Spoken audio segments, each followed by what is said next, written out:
At some point I have to get these posted. Okay, so we have Pierre Descombes speaking about orientifolds and self-dual categories. Thanks. Yes. So yes, today I will talk a bit how mathematicians think about that.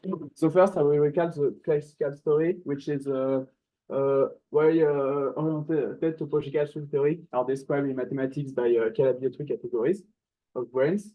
And after I will explain so how to pass to the non-oriental world on how adding an orientifold is seen as adding a set duality to this three category. So first, the host ID.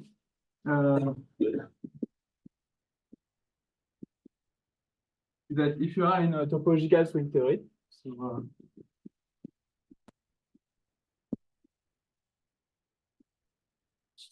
we'll give a after, but mostly we can align the A and B model. So brains plus strings between them, this open string, they will give the structure of the category.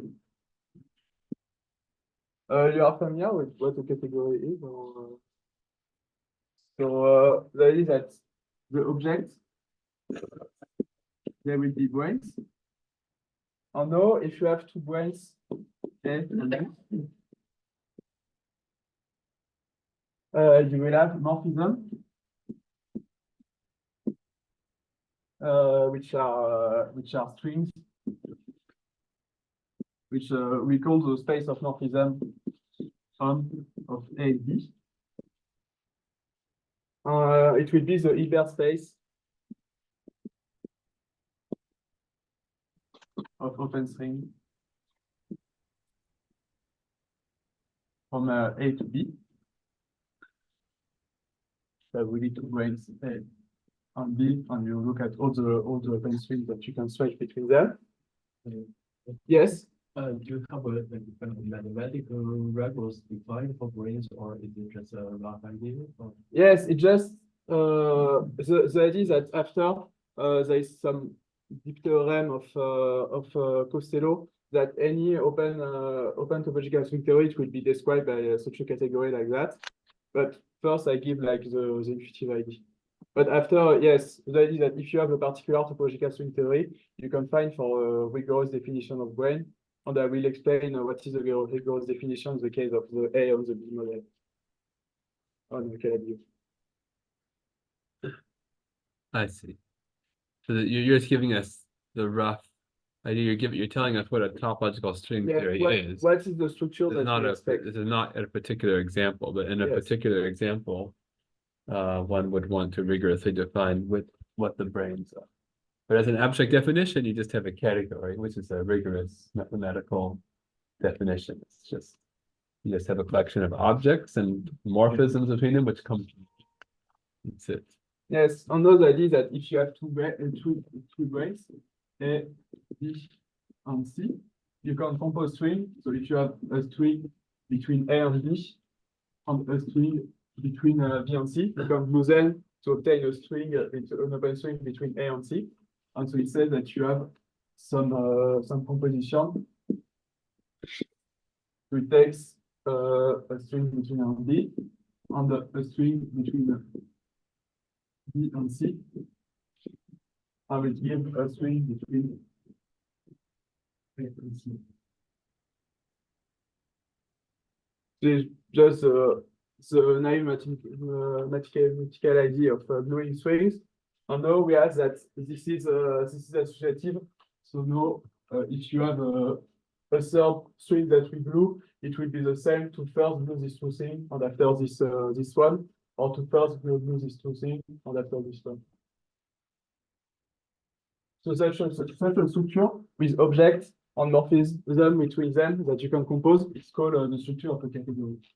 So the idea that brains are the objects of the category. Right, so this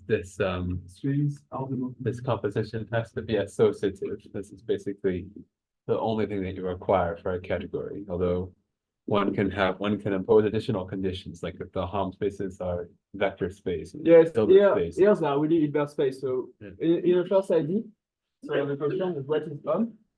So first guess would be that on of A is a Hilbert space, and so a vector space. But in fact, it's more subtle than that because of dialectic conjugation.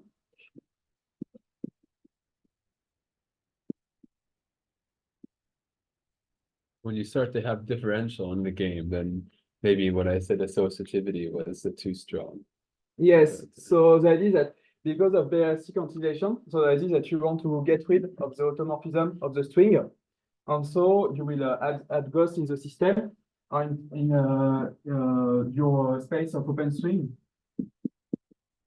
It will be complex. Yeah.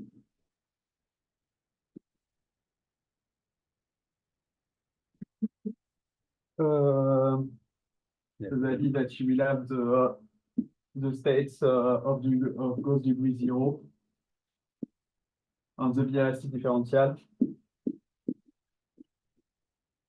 And then we probably end up getting what's called a DG category or something in the end. What's the difference between Hilbert space and dialectic space? Just that in the first approximation, you can think that the Hilbert space of open string, it will just be a vector space, but in fact, it's a complex because of dialectic conjugation. So it's a complex vector space as opposed to just. So No, it's a complex. It's a means- complex of vector space. So it's a graded vector space with a differential. That's D. Yeah. So you have really the dialectic differential here. So here you have the part of ghost number 0, the part of ghost number 1, of ghost number 2. It's a vector space with an operation. Yes. That's different. So when one uses the word complex, there's a different meaning. It has nothing to do with the field, which means a collection of vector spaces in each integer degree with a differential, say increasing degree by 1, that it squares to 0. Like think of the differential forms. This would be the sort of standard example of a complex with the RAM differential squares to 0 and it increases degree by 1. So such things are called complex in mathematics. But they are not called BRST complex. It's a physics.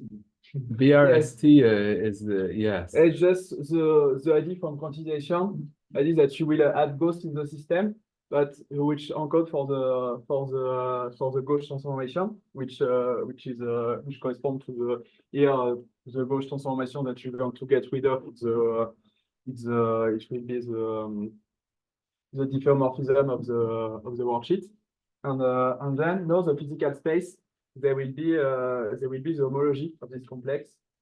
So you have something like some cotangent bundle of some space modulo a group or the algebra action. Is that what's causing this for? Yes, the different idea is that you will the ghosts they will correspond to in some sense to the element of the Lie algebra acting Gauge transformation, and so this D it will be like the Gauge action. And you want to take states which are invariant by the action and to divide by a Gauge transformation. And so I want to take the cohomology of this complex. So the idea is that the physical states. I guess it's impossible to understand, but if you write down an example with the complex, understand. So the physics way of saying it is that you have gauge fields which live on the brains. Like No, it's like in the quantization of the closed string. You introduce ghosts on your spectrum of closed string. It will be really the homology of the BRC complex. So yes. So in general, so this think in the light cone gauge. On the light cone gauge, it's a kind of way of computing the homologies. But the advantage of the LC quantization here is in the case of the closed string is that it's something that is equivalent under Lorentz transformation. On the light cone gauge quantization is not. Okay. So from this we expect in general that this on of AB it will be some complex and some vector space. So what is the H one? At the bottom, that's the It's cohomology. So that is that. So, think, HI if you know it, to think of the RAM cohomology associated to a manifold. So the physical states of gauge number I, it will be it will be On the kernel. it will be the kernel of The cohomology is the kernel of the D modulo the image. The D squared is 0. We say that basically the idea of this differential is that we want to look at what are called cohomology classes. So if you want to look at, for example, a manifold differential form, you want to look at closed forms and you want to integrate them. Yes. So the idea Exactly. that this care of di, it will be a space, it will be the states which are the physical states which are invariant under the BRT action. And the im of di minus 1, it's the spurious states which are no physical meaning. And so your physical spectrum, it's really it will be the. So for the Durham complexes, will give you all of the different forms you can integrate your manifold over up to ones that will give you In 0. this definition, what's your physical state or what's So the physical state, it's really this quotient. It's that you take. What you write down there is H and What? so the sub label, the first one, H what's the subscript? HI. No, I mean Before the first one. The subscript, it just dot, it just you take HI of the complex. Yes, but I mean the latter one, the one Physical after. states, it's all every item. So here I is the Gauss number. So when we just have a dot, that means all the degrees. And when you have an I, it means fixing a particular degree. So the Hilbert space would be sum of the whole I. Yeah. Yes. Yes. Yes, so. Yes, exactly. in fact, Yes, you could have a multiple degree. If you are just an ordinary vector space, that would be degree 0. But now we can allow also having cohomology in other degrees than 0. Yes, and so from this picture, we expect that we have the structure of a DG category. So actually you can have many different constructions. I don't know about this particular case, but you can generally have many different constructions of the complex. Like the RAM complex is one way to compute the same thing as if you use singular cohomology, like many different simplicity. There's many different ways of computing, which give you vastly different complexes, but this cohomology, kernel modular image will be the same. So that's sort of like the thing with the more physical meaning than the complex itself. Yes, and so DG, differential grading. it's That's another way of talking about this complex. That means we have a grading and a differential. That means that the Hom spaces are complexes instead of vector spaces. Yes, so that is like the objects they are square. And we have the morphism are complex, which are open-street. They are complex of vector space. Maybe we call them like a double pair H.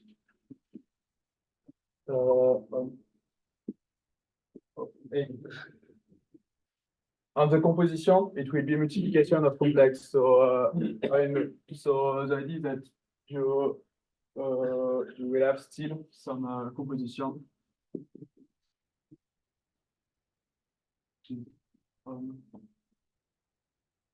Of A times 1 of B C 2.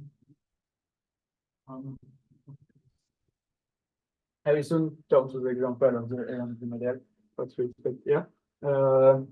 And now, so it means that the morphism, there's this BRC complex, but now you can, it's an offset description.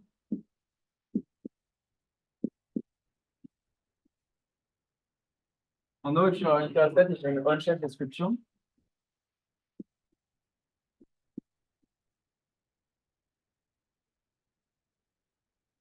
Hi.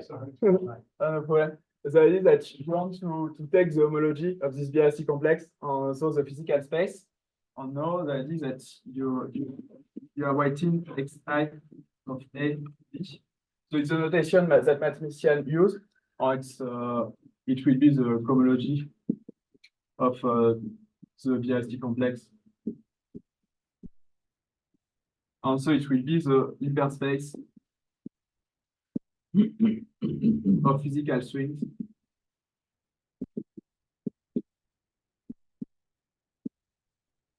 of Gauss number.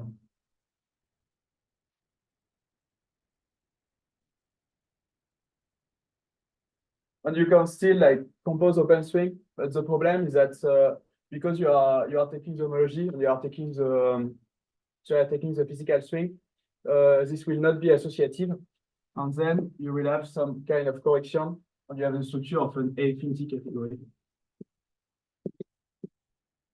So we'll not maybe enter too much into the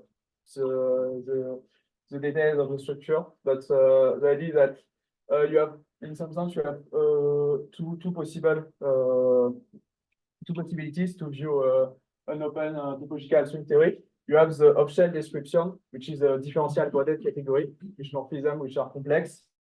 On the on-shell description, when you consider only the physical states, where you have an infinity category, and depending on the situation, one or the other description is Sorry, just know what are these OCT?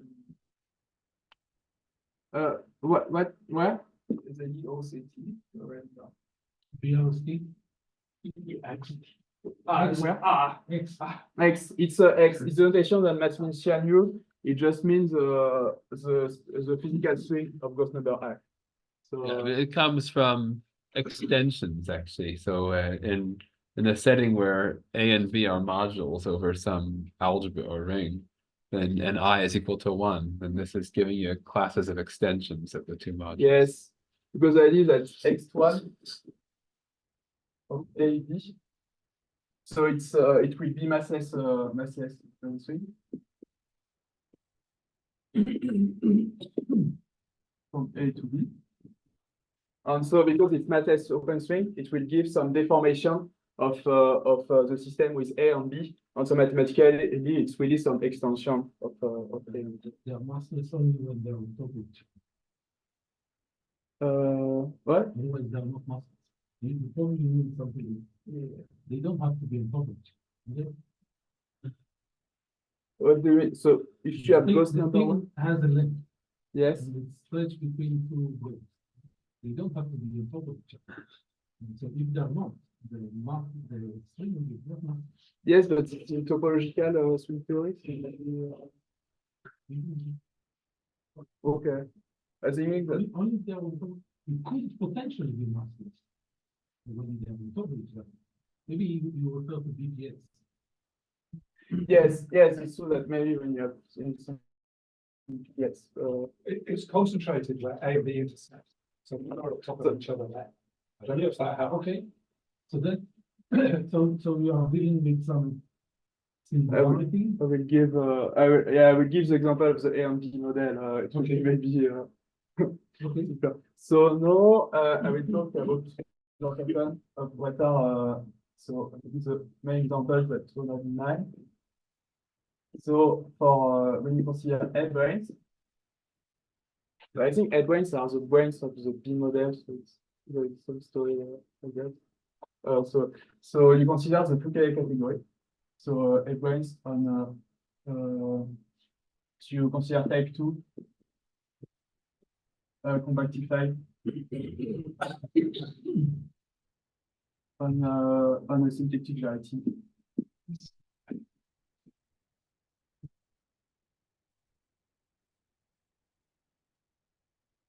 X. So here, the brains, in this case, so you have a category which is called the Foucault category.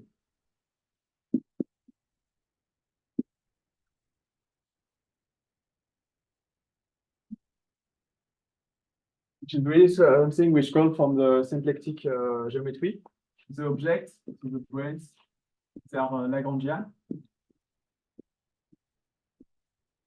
The story is a bit more complicated than what I will say, but so I will give mostly a rough idea. So it's really some Dirichlet brains. So it's really you have some Lagrangian on your space when string can n. And now the morphism, they correspond to intersection points. So the open strings. So if you have two Lagrangian L and L prime,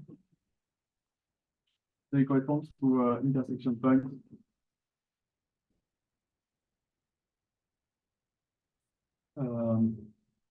Right. This is what Richard was saying, right? And L prime. So the idea is that you can always perturb a bit this Lagrangian such that they intersect transversely. So you have two Lagrangian L and L prime. On those open string. So for each point of intersection, you have It's not really massless. It will be. It has some Gauss number. On the Gauss number, it's determined by the local geometry near the intersection. So for you, only the Gauss number 1 is the massless case. No, he's talking about the differential. It might not be close. An intersection point doesn't give you an x1 class, it only gives you a hom. No, in general, they will have some. The idea is that this description, it's an infinity category. So it's a non-shell description. So in the Fukaya side, so it's simpler to give a shell description. And so this will be a really physical string.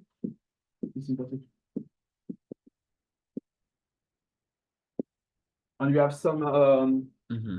some procedure to say what are their Gauss number. And after the compositions are given by counting of disks. So that is that if you have a few brains, so if you have a few Lagrangian like that, L1, L2, and L3, and you have intersection points corresponding to open string. So the composition, it will be given by the counting of disk, of holomorphic disk, filling this hole. So in some sense, this symplectic side, it's really something geometric when you consider Lagrangian on the intersection points, this category of points. So these holomorphic disks are more superpotential terms? Yes, exactly. They will give the A infinity relation. Okay. And how many, what are the, how can I tell what is the physical state? All Gauss numbers or just those which are manifold? No, it's all all Gauss number. In fact, you have some kind of initial data to your Lagrangian, which allows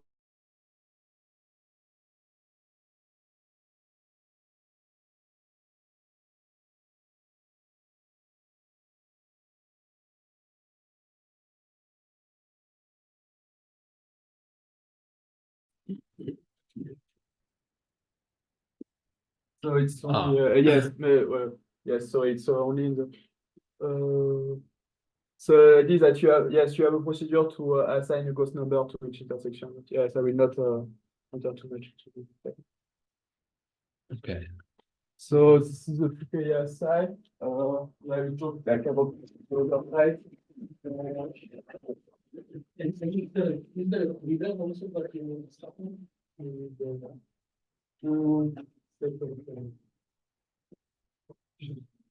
Yes. Yes, actually, the idea that in some nice case, for categories, it will be it can be generated by some kind of fundamental points. In this case, you have a quiver. But I know more example of this is for B points than for A points. But I think it happens, for example, for A points in theory of class S, you can find some quiver corresponding to a triangulation of surfaces. Do you have examples?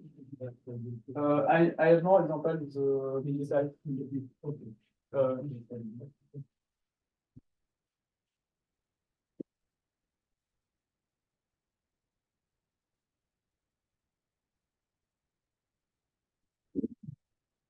Now, you consider B branes.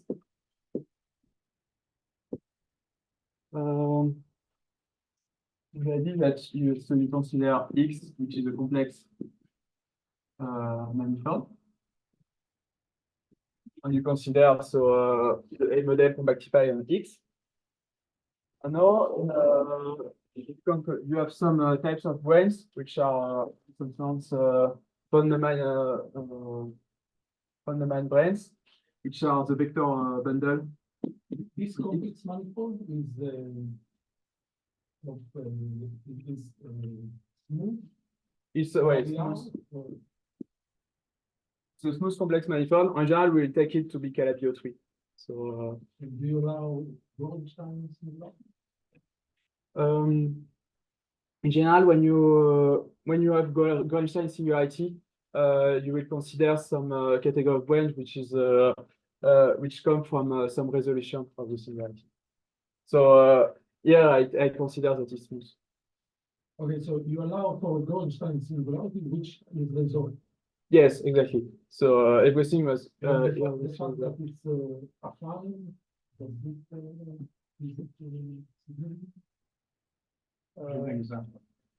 no, it's not supposed to be affine. No, this one is not. So it's compact, complex, smooth. And Goldstein, if you resolve, Yes, would still be affine. yes. No, it's not affine when you resolve. When you resolve an affine Gaussian singularity, generally it's not affine because you have some projective thing in the fiber. Ah, but okay. So, But yeah, I know affine assumption. Yeah, it's some categories that you can define really generally for mathematical world. And it happens that it was discovered by I think Douglas, Aspinwall, and Morrison in the 90s that it corresponds to the category of branes and of big branes. let's see. So the first brane that you can consider is a vector correspond to vector bundle on X.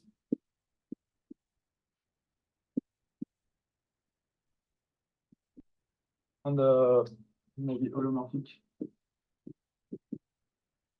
It's really complex vector bundle. And the idea is that a rank n vector bundle, it corresponds to n coincidence branes filling. So yeah, you consider like branes filling the whole space. And now because of this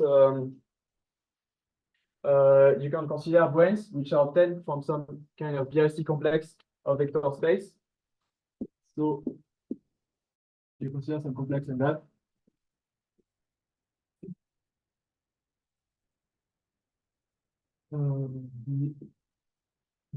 Still with -1, 0, 1 with di plus 1 di equal to 0.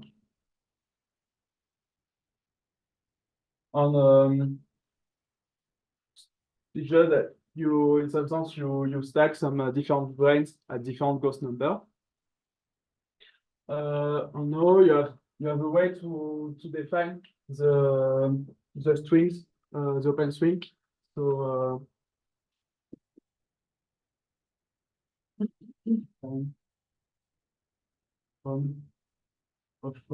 between two subbranes, and you obtain some mathematical object which is called the dB co of X, which is the derived category.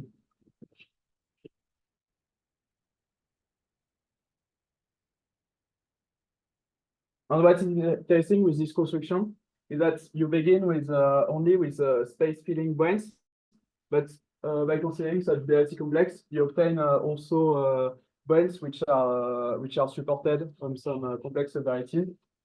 So, so for example, if I have some divisor, so some hypersurface, If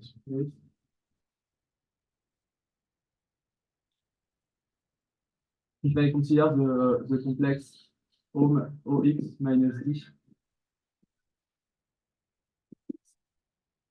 it's really a complex of vector bundle. But no, it's homology. It will be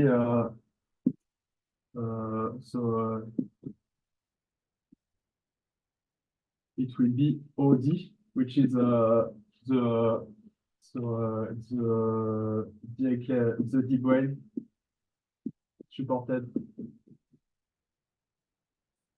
on D. I did that when you stack different brains which are space filling like that in subcomplex, you obtain something which are physically equivalent to the brains supported on some complex variety.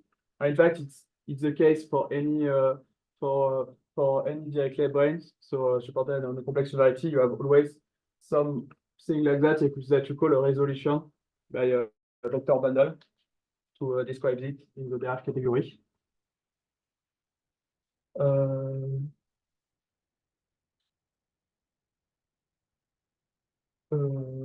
Yeah, and you have, I don't know if you have question. Yeah.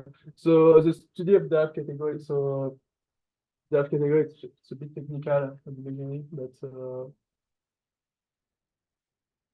yes, it was realized by Douglas has been one Morrison that it was really important in the study of B-brains. Yes. What is is it GX minus B? No, it's really like you have the vector. It's two vector bundle. Two vector bundle. It's not a G. This is an O. That is that this is the vector bundle of rank 1, which is the trivial vector bundle, and this is a twisted vector bundle, twisted by D. It's a vector bundle. It's not a non-trivial vector bundle. It's all right. Yes, it's a vector bundle, and you can think about line bundle. In fact, it's a line bundle. If you can think, it corresponds to function which are meromorphic along D, and you have some map like that, and this gives some complex whose cohomology is not a vector bundle. It will be some it will be something that we call a shift, and which corresponds to a vector bundle which is supported on the divisor. So you pass from brains which are space filling, and at the end you consider brains which are supported on some subdivides. So I mean, there's two different ways to think about. So these are actually line bundles, the OX and the OX minus line bundles. So vector bundle is just like a line bundle, but a rank bigger than 1 possibly, right? So there's two different ways to think about a vector bundle. You can think about it as over every point you have a vector space with a certain rank, certain dimension, or you can think about it as over any open set you have the algebra of functions on these vector spaces. So the sections actually of the vector space. The functions will be the dual to that. Does that make sense? So you give an algebra of sections. Actually, just a vector space. Yeah. So it's a module. So you have the sheaf. It's called the sheaf of functions, OX, which is an algebra of functions on the open set. And you have the sheaf for a given vector bundle, which is a module over that. Sections you can multiply by function. There's two different ways to think about it. So this OX minus D is just almost the same as OX. Over in the open, you're getting functions, but you're only getting the functions which vanish along the D. So it's what's called the ideal sheaf of D. And for D smooth divisor, this is going smooth hypersurface. This is going to also be a line bundle because locally vanishing on D, it just means that you're multiple of the function cutting out the D. So as a module over functions, it's generated by a single element and it's free. So you can dually think about it as a line sitting at every point, but the line is now not just a product of X with a line giving you functions, but instead functions. So it's something which is only locally that picture and not globally. But anyway, if you take this complex where you include functions vanishing on D into all functions, then that's an inclusion, that's injective. So the only cohomology is the quotient of all functions by functions vanishing on D. And that's just the functions on the D itself. So OD is the functions on the D itself. But since it's only functions on D, it means it's zero away from D. So it's not a line bundle, vector bundle, because it has nothing sitting over anything except over D. That makes sense? The line bundles or vector bundles have to be supported everywhere. Over every point, you have a vector space. But OD only has a vector space, in this case, a line, over every point in D. So it's not a vector bundle. I think physicists have no problem with vector bundles and line bundles. Yeah. So it's just these two line bundles cancel each other out. The map between them generically is an isomorphism. Yeah. So they just cancel each other out except along D. Yeah. Along D, the map between them isn't an isomorphism, it vanishes. And so they don't cancel on D, and you're left with this. Yeah, but you can think of OD as a line bundle on D, just not on X. If you like. Yes, in some sense, you pass from von Neumann. Here, all of them are von Neumann boundary condition because you have no restriction on the end of the string to directly boundary condition because you have really restriction on the end of the string. It must lie on the subspace. Yeah. I guess it's just a little bit difficult. Maybe Richard, you have no trouble with this, but to me to visualize OX minus D as a line sitting over a point is a little bit difficult. I think about it as functions vanishing in the D. But there's two equivalent ways to think about it. This is sometimes the commutative version, and you have a geometric picture, and after you have also a non-commutative version. So if you consider some quiver with some relation I, you can consider the representation of Q and I. So just to each node of Q, you associate some vector space, and to each arrow, you associate some map of vector space that to satisfy I. And after, when you take you can take complexes like that, which are complexes of representation. So you place in each Gauss degree some representation of the quiver, and you obtain something which is direct of Q5. But you don't have relations? Yes, I, it's the relation. Why do you make a distinction? I are relations. Yes.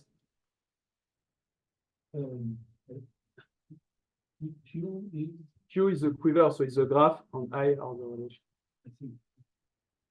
The general case. And what is interesting is that in some case you can have equivalence between graph category on some geometric thing on some complex space on the graph category of a quiver. So I think it was noted by physicists working on brain, and after like Bridgeland, King, Wade, and Vandenberg, they use this idea from physics to prove that mathematically. So there are some nice examples. So if you take C3.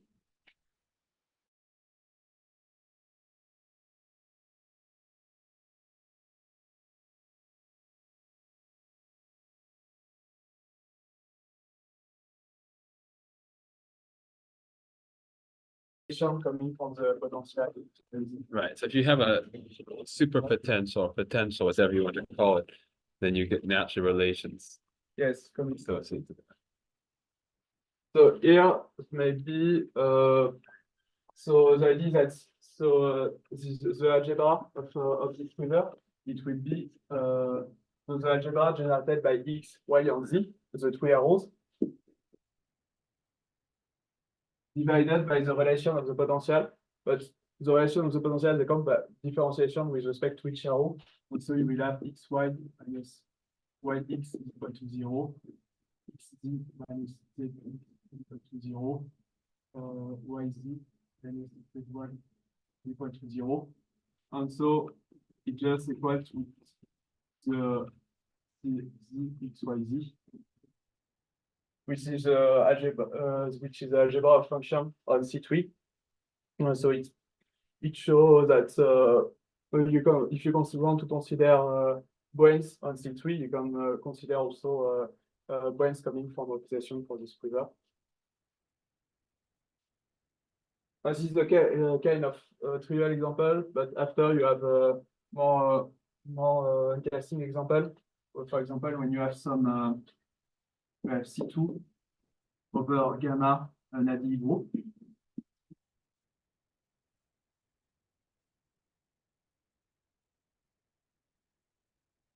You can build from the Dinking diagram of gamma some you take the affine Dinking diagram of gamma, for example, in type A, and you build a KLBO2 quiver.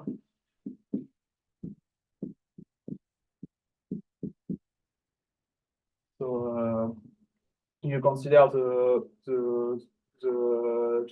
quiver resolution coming from that. And you have an equivalence of gamma.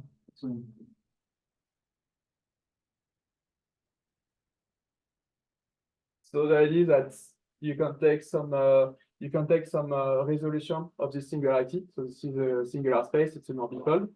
And you have that the Dirac category of brains on the resolution, it will be equivalent to the Dirac category of brains coming from this quiver with potential. So the idea is that each of these nodes will correspond to some kind of to fractional brains, which generates all the geometric brains. Yeah. So theta means the result. Yes, it's a resolution. In some sense, it's why quiver are so interesting because they come on code. So here you have really some geometric interpretation in this case, but it's really hard to compute things in the Dirac category of some geometric objects. And when you have some quiver, it's really super.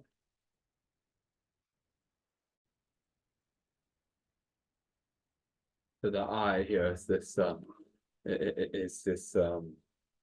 like non-commutative moment map. It's just Yes, it just the sum of A commutative AA star minus A star, star A. we will have yes, A star and this B star.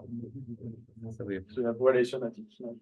we've talked about this before. So it's Oops. Maybe result. well You Yes, only- when you look at the relation of the yeah. So the it's counters, not complete. so if we what it is that if we take representations of this quiver of dimensions 1, 1, 1, 1, 1, 1, 1, we get the singularity back.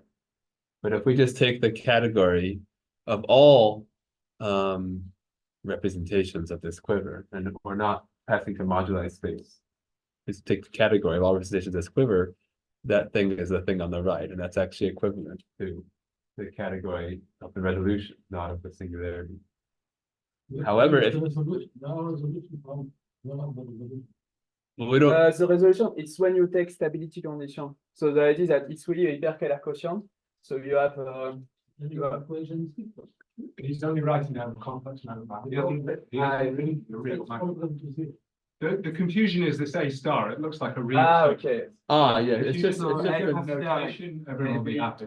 Right. oh, I fine, see, fine, I fine, see. okay. Yeah, I use the star as well, but okay, it's just the reverse arrow. Okay, yes, and after when you yes, we have also the projective relation coming from GAT quotient and here it's So you can get from this, and so the category itself is equivalent to the category of the resolution, but you can also get from this by taking moduli spaces, you can get the moduli space, which is this resolution back, or you can get the singularity if you do a different moduli space. There's different ways you can do it, and you can put a stability condition. But putting a stability condition in terms of moduli space is passing to an open subset of the moduli space.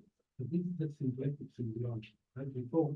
Well, the symplectic singularity is not the quiver itself, it's a certain moduli space associated with the quiver, like a coarse moduli space of representations of a particular dimension, then you get the singularity. So you will have a situation where we think the situation, and then you have three resolution particles. Yeah. Not one. Well, here there's Setting them to zero. Yeah, in general, we consider in this case of to build this kind of equivalence, it's more something which come from classical symplectic quotient or not hypercalar quotient. So you consider just the deformation parameter coming from GIT, so from King stability. So if you take some of your parameters that you're talking about, you will get a different category. So you're smoothing. yeah, you can You're smoothing the surface singularity. So that's a completely different thing with different B branes. yeah, But they have it's a deformation of the original category. Right, It's not- but if you use just one of the three hyperscalar parameters, the resolution parameter, then indeed you can get the solution. But if you use the other two, you're getting a deformation picture. Yeah, in terms of the fact that it's a hypercalar quotient, it's an accident, but you have exactly like other equivalents for that. When you have just a classical symplectic quotient, you have some quiver with relation, for example, coming from a potential. So, for example, you have some equivalencing with gamma, a subgroup of SL3, and you can build a derived equivalence. Or also for when you consider quiver forming from brain tiling, they also give some so if you have a Q a W coming from the brain tiling.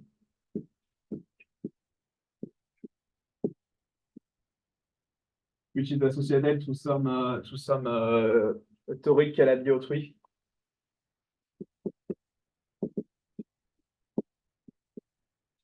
They have also some equivalence.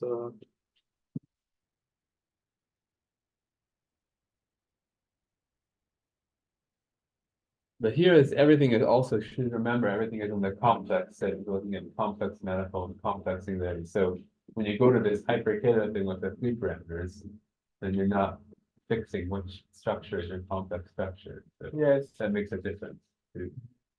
So this work also for in the calabiotree world. For example, for toric quiver, if you have some quiver from brain tiling, also for quotient of C3 by an adhesive group of SL3. You have the Mackay quiver that you can compute. So it's really a story coming from complex geometry. What is DB rep QI? It's complexes. The category of complexes. Where you it's just you consider complexes where each of these PI is some representation of the quiver. So the idea that in general, Do you know what representation of the quiver is? Yeah, so you instead of having a representation just as a single vector space, you have a complex of representations. That makes sense. And now DB is some technical thing. You're looking at complexes up to the cohomology being the same, roughly speaking. It's not precisely that. that's what is interesting that in the C3 case, sometimes it's a trivial case when you can really identify the representation of this quiver with this kind of with shift on C3, which are some kind of geometrical brain on C3. But in non-trivial cases like that, it's no longer true. You have really to pass to the derived category and to consider complexes. And in some sense, it's really come from the fact that that physically the relevant objects, the brains, are really complexes and not just representation. Yeah, so it's kind of amazing here. I mean, that we have this equivalence. So if you know something which is a space and something which is a quiver, you know, and there's various ways to get this in general, but like from the quiver, you could construct lots of moduli spaces. So the C2 tilde modulo gamma is just one of them, but that's the one that gives you an equivalent. Yeah, it's Is it possible to like explicitly write down what those categories are? Yes, absolutely. Yeah. I mean, for the DBC tilde mod gamma, it's just this thing Pierre was talking about with the vector bundles, basically, this category of complexes of sheaves. And for the DBQI, it's the thing he was talking about with the complexes of the representations. So the objects of these two categories are what I just said, and then the HOMs are these complexes of homomorphisms between the two. So you can write it down all explicitly, but it looks kind of complicated, looks like a mess, but Yes. but The idea you that can you write have really some in this geometrical setting, there are really a few branes which are called the fractional branes, which generate all the branes. So the idea is that you can obtain any brane just by considering some configuration with a stack of this brane on the strings between them.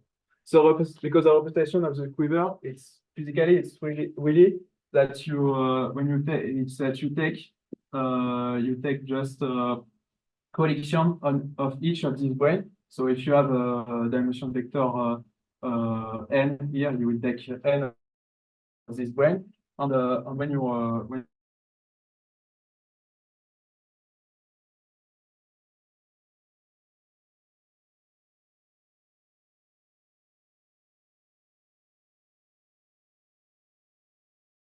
it's important that you can obtain all the geometrical branes like that. Yeah, so it seems like it's smaller. The thing on the right looks smaller. Okay, just having a vector space at every vertex instead of a vector space at every point of the C2 tilde mod gamma. But this is saying that there's an equivalence. And that means that you could have lots of things with lots of objects, lots of complexes of sheaves which are all equivalent, all isomorphic, quasi-isomorphic. Yes, no, I will just pass to the definition of the Calabi-Yau property. So we have Calabi-Yau also branes. Calabi-Yau. It's kind of something amazing that only works with these derived categories. It's like if you're working with like actual sheaves or actual representations, this would not work, right? So to turn like this big space into just a quiver, we have to use derived category. Now the idea is that you have when you consider two branes A and B, you consider some string such as between A and B at the origin, and some string such as between A and B in the other infinite limit. You have some product which is called the DPS product.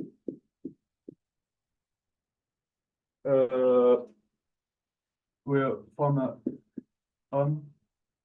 of A B to of B A.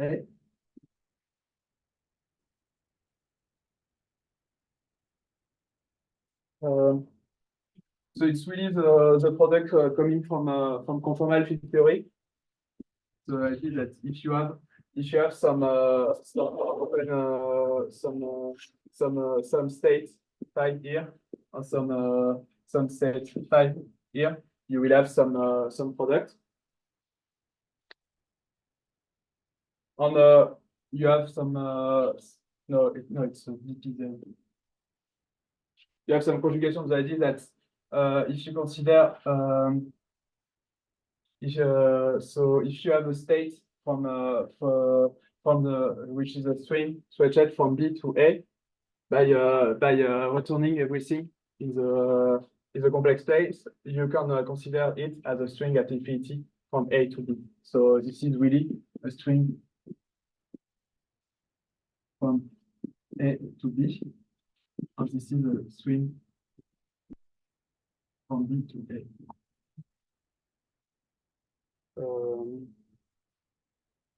So this is really a product. Just to see. I don't know if so for the maybe it's more it's something which is more common in the closed string. So when you consider the closed string CFT, you can consider some vertex operator on a sphere at 0. And some vertex operator at infinity, and you will have some product which is just if you consider the size.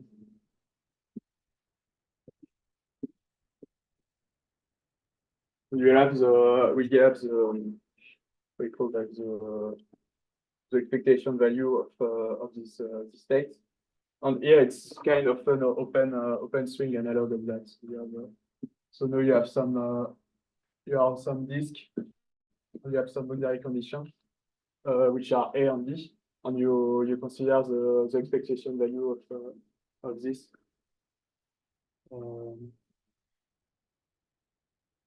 And now the idea that you have some anomaly.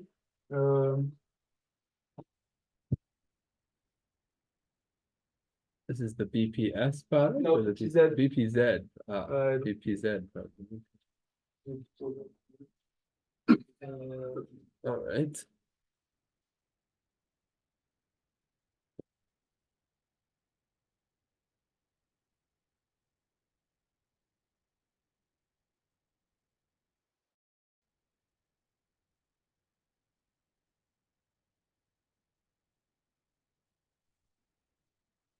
Now, when you look at the Gauss CFT, here you have some relation like that, which is the fact that when you take the C ghost different than 0. And so it means that you have some ghost anomaly in this pairing. So it's really that it's a non-degenerate pairing between gives that the BPZ pairs. So xi of A, B, which are the physical strings of a Gauss number I with x3 minus I of B, A, which are the physical strings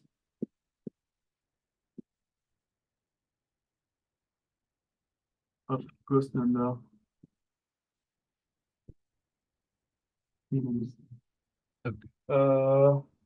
I don't know if you are familiar with this BPZ product. I think I learned about this last week by this talk, but Anybody know about the BPZ pairing? it's really comes from the conformal field theory description of string theory. When you consider some sigma model CFT and you add the Gauss system, so you obtain some CFT like that. So it's really some CFT structure, which does come from computing the expectation value of having some string. It's just the scattering. You consider some incoming states at time, which is minus infinity, which is some open string phi, and some outgoing states, which is some open string psi, and you compute the probability. This stands for the Larging protocol in logical. I assure you that if you show them this stuff, they will not understand. Okay. I think They did not formulate it like that.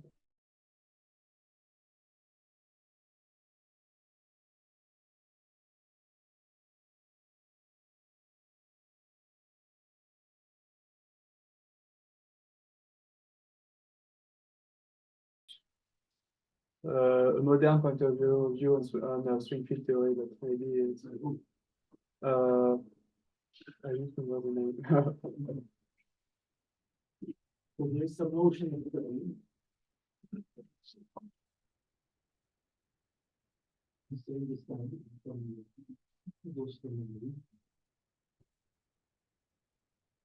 Yes, maybe. I think it's important for the discussion.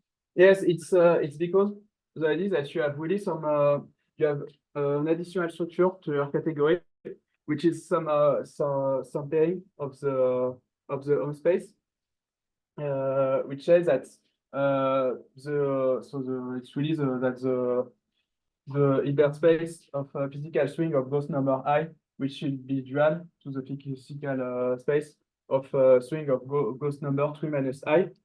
And mathematically, we say that then that's the category of brain.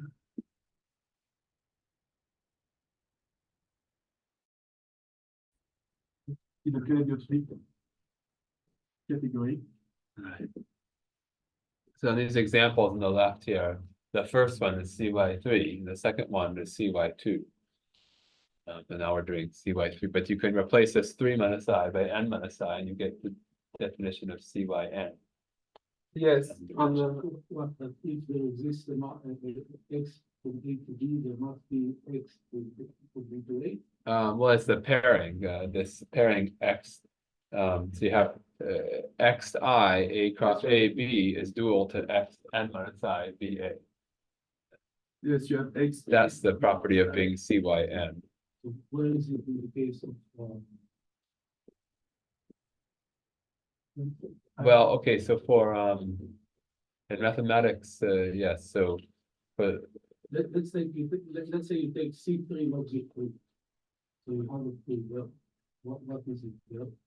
Yes, what does it tell? So in so the idea that in the A model,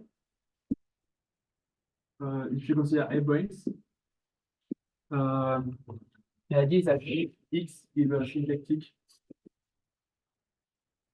of dimension 2n, so the category of X, it will be a KVN category. So here, that you can have really a KVN category, something like that. And it's something that you can see when you see at what is the attribution of Gauss number to each of the intersection of Lagrangian. And now for B brains, the idea is that if X is a complex manifold of dimension n,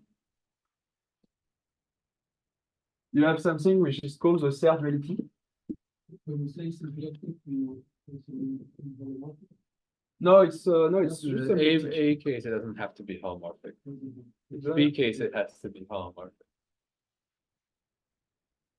But so in general, you consider like compactification on a Calabi. So in the classical setting of mirror symmetry, you consider X, which is a Calabi tripod, and then the Fouquet category will be a Calabi category. No, yes. So the dimension here is even. Yes. Yes, it's For A brains, it's a real dimension. It's Yeah. really a real symplectic. So you can have a holomorphic one, then it would be, times 4 dimension. You can do this. So the third duality, it gives that you have X n minus 1 I B it will be equivalent to xi of B A times omega x. Right. So you have some duality like that, but here you consider the canonical line bundle, but with some twisting. But now the fact that X is Calabio n, it's equivalent to the fact that the omega x is trivial. But the fact that it's Calabio n, it means that you have an holomorphic n form, Yeah. and then we give a trivialization of that. And then it gives that in this case, you have x n minus I of A is equal to x I of B A.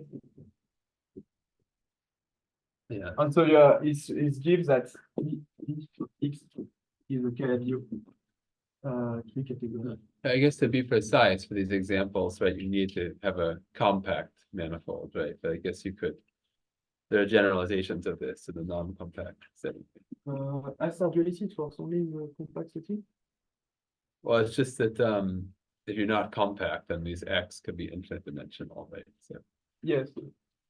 they need to be compact. But I think in the non-compact case, you consider like You can consider, with you can, compact support. yeah, you could consider that, yeah. You can, so there's generalizations in a non-compact case. If you want it to be for every A and B, then Yes, but in general, typically you consider like, because like Compact the idea that things which are not with compact support, it will be like weights of input mass because it will have input. Mhm. And the A-brain case, it doesn't matter, then affects this. I think it's the same. We must consider like compactly supported. Like Right, yeah, so both cases, you need to put some compactness either on the support or on the space. No, the idea is that this Calabi-Yau property, so in the geometric setting, it's really something very geometric. We say that X is Calabi-Yau. But now what happens in the quiver case? So if you have QI. So the idea that in this case, if you take to each node I of the quiver, you will associate some object Si, which is just a simple object, which is just a simple representation. You get simple example. How about something like simple objective? You have the answer for that? Yes, so it's Sure. like the resolution, it's work for any Calabi-Yau. Okay, so what is the case of the? I think to be this. What? Simple objective. So you have the figure. Yes. What's the problem there? Well, I don't know what There's the- no problem. I don't understand why you're saying Oh. I this think, X, I and then I'm saying. yeah, this is the, this will work for any of these examples. In the quiver, isn't there, for every arrow, there's one going back? and Yes, one it's left, yeah. what I will explain for That's the what I quiver. Going back, but with the combination. No, dual. Just, no, yeah, it's purely complex. That is the duality.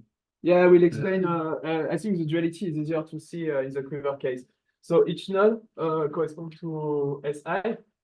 And the idea is that you have x0 of Si, Sj, so which x0 is just the morphism of representation. So it will be C if I is equal to J on 0 if I is equal to J. Right. But are there cases where this is not satisfying? Yes, so if you have some X which is not Calabi-Yau, the Calabi-Yau will not be Calabi-Yau. So it will not satisfy this condition. So in general, the third duality is something which holds for any complex manifold, but you have this twisting by the canonical bundle. Mhm. But in the Calabi-Yau case, because the canonical bundle is trivial, so you have not this twist. Okay. And so it's something that you can see on the quiver. Yeah. Because no x1 of Si Sj, so it will be it will correspond to the dimension. It will be so it will correspond to the arrows from I to J on x2 of Si Sj. It will correspond to a relation. I know what happens in the Calabi-Yau case. So you have that x2 of Si Sj. So it will be equal to the dual of x1 of Sj Si x0 from the Calabi-Yau property. And so it will be equal to C if I With a is equal dual. to J or 0 either. We need to have a dual somewhere, right? Yes. So it means that to each node of the quiver, you have some relation, and it's indeed Exactly. So for the CY2 case, the quiver CY2 case is basically the only example. It's the one that we had before. It's A prime minus A prime A equals 0 as a relation. But if you take P2, this will not be satisfied. no. If you take Right, the that's quiver of correct, P2, it's You get this Beilinson quiver. Yeah. It's this quiver.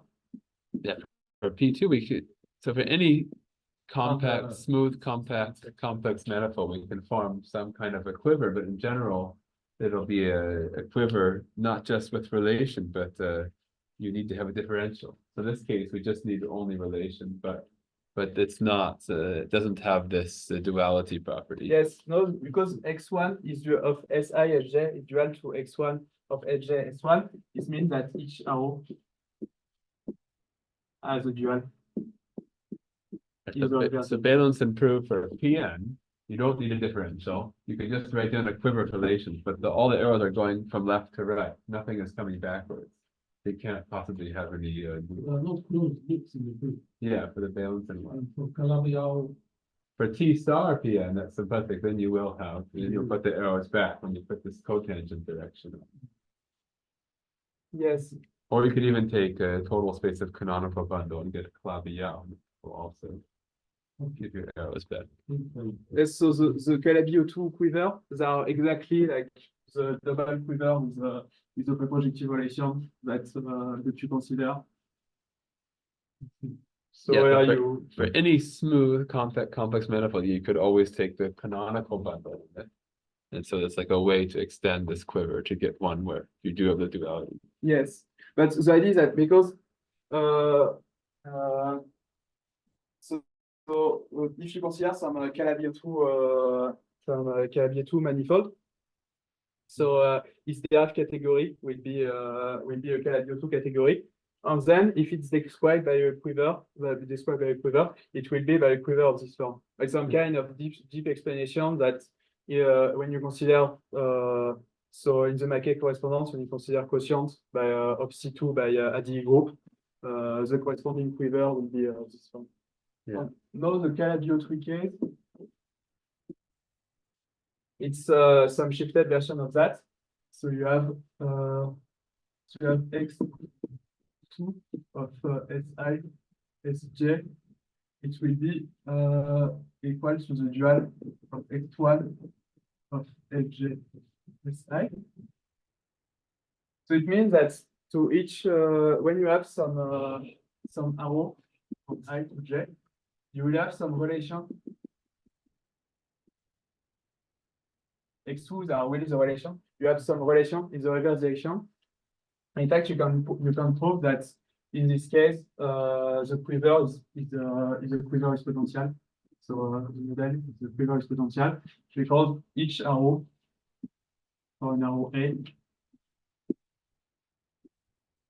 to J, you can define the derivative of the potential, which is a relation from J to J.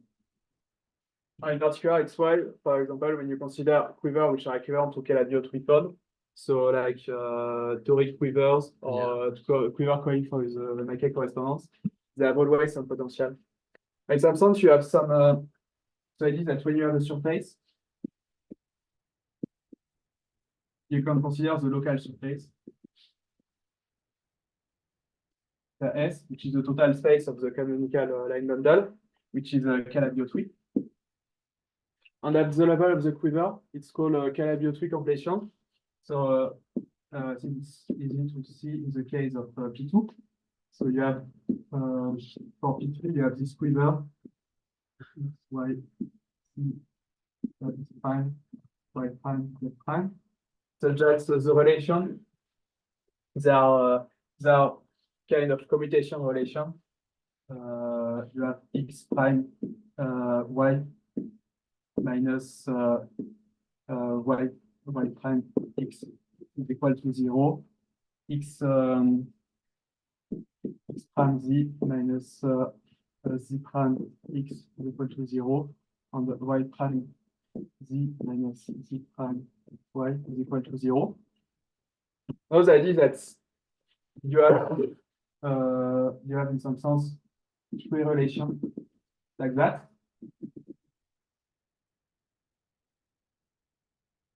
And now, if you pass to the local surface, you have something Calabi-Yau tree. So you need to have two arrows in the reverse direction corresponding to this tree relation. And the idea that in the Calabi-Yau tree case, you will have So what I think you're telling us about the total space of canonical bundle now, right? yes, it's really the So given, this is what I was saying before, so canonical. That given any, just like, if for a curve, the canonical bundle is just the cotangent bundle, you're taking the cotangent bundle. But in general, instead of taking cotangent bundle, which is rank n, you're taking it to the determinant, which is the canonical. But this will always give you something Calabi-Yau. It's just that even if you start with something compact, you take a line bundle over it, the result cannot be compacted. That's called a local Calabi-Yau, I think, for this reason. Or maybe just because, you know, you can zoom in on the small part of these line bundle fibers and think of it as local near the manifold. So what would be the distinction between the local and the? Well, they're dual to each other, canonical and anticanonical. It's an anticanonical would be the determinant of tangent bundle, and canonical is the determinant of the cotangent. Yes, So if you take your, yeah, that example. in particular, KB2 is the resolution of C3. You want to take minus, you say, plus 3. What it is, if you have a vector bundle on the P2, if it's lying in O minus 3, that guy, you can't deform it off the P2. It's stuck there because the normal bundle is very negative. But if you use O3, the normal bundle is enormously positive. You can move all these sheets off. And okay, so So it wouldn't be long. so what's the convention? Negative versus positive? No, that's only if you start with something like a projective space. For general space, it could be the other way, it could be the other way around. But it's just that literally, like I said, canonical is giving you like volume forms, local volume forms, and anticanonical is giving you a dual to that, local top polyvector fields. So the canonical bundles are things which look like DZ1, which DZ2 is. That's what its sections look like. Whereas the anticanonical is D by DZ1, and so D by DZ2. Yeah. Exactly. So for a Calabi-Yau manifold, the canonical bundle is trivial. So canonical and anticanonical are the same. But for something like PN or something called Fano, then the canonical is going to be negative and the anticanonical is positive. Like algebraic geometry is often studying different types of things, but the general type manifold, it's more the opposite. The canonical is positive. And you can use it to give canonical model. I don't know anything about this. Of the manifold. Yes, so in this case, the idea is that you have this in the surface case, so you have this two relation. And when you pass to the local surface, you obtain something Calabi-Yau.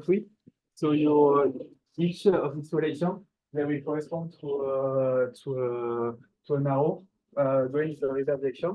And you have a canonical way of defining some potential from that. And now, when you look, you see that the differential of the potential with respect to each of these arrows will be each of this three relation. Yeah, we need 6 then.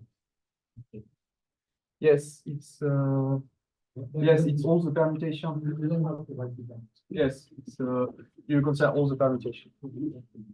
And Yeah, so this is quite interesting. So this example that you asked, the two examples you asked for, not coincidentally, are closely related. The C3 minus Z3 is the singularity that's resolved by the canonical bundle on the P2. yes, because this is also the macaque quiver of C3 over Z3. So each of these correspond to the three fundamental representation of Z3. So here it corresponds, for example, to the representation 1, here to the representation W, and here to the representation W square. So it's also a macaque quiver coming from this orbifold structure, and this is also a toric Calabi-Yau. And so you can consider some brightening associated. And this is also the toric quiver coming from the brain. So in some sense, most of the example of quiver from Calabi-Yau tree singularities that we know, they are like the macaque one from orbifold, the toric one, and the one obtained by considering local surfaces. And in this case, the tree coincides. This is a three-dimensional version of this thing we all know from two-dimensional symplectic singularities that you can, if you do the T star P1 resolving the quadrant cone, there's three different ways to view it. You can take the finite quotient of C2 mod Z2, you can take the hypertoric perspective of the toric construction, or you can take the quiver construction. So here we have all three also. But in the Okay. three I dimensions. will not talk about the orbifold thing. I think it's sufficient for today. Okay, So, yeah. well, let's thank Pierre then. I think there's a lot of interesting, material, so I guess maybe it was a little bit ambitious, but let's all get lunch and then we can come back. Yes, but after the idea is that you have some unoriented version of that when you add some orbifold and you have some duality and you obtain some orthosymplectic figure. Yeah, so this is something we would like to know, but I guess we should better get lunch. Are there any questions for Pierre before we go to lunch?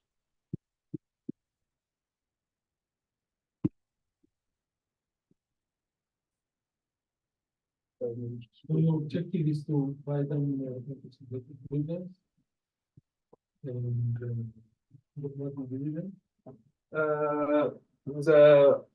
What do you mean? The idea that after you have kind of generalization of the story to the unoriented I case. have an idea of what kind of figures we get. Yes. I want to understand what would be the next after you get those figures. I pretty much know how to get those figures, but I want to understand what we do.